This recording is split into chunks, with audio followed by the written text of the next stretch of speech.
Welcome! If you want to use one-hand mode in your ULEFONE Power 3S, for the first you have to go for your settings. Right now let's scroll down and then just tap on the one-hand mode. So right now it's activated right here. If you don't have this marker, you have to click right here, right, it's turn it on, and as you can see there's the preview. So we have to slide from the left or the right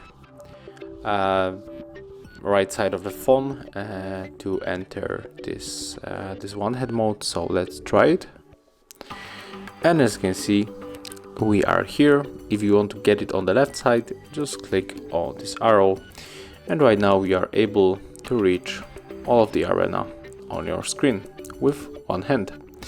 So thank you guys for watching, leave thumbs ups, comments and subscribe to our channel.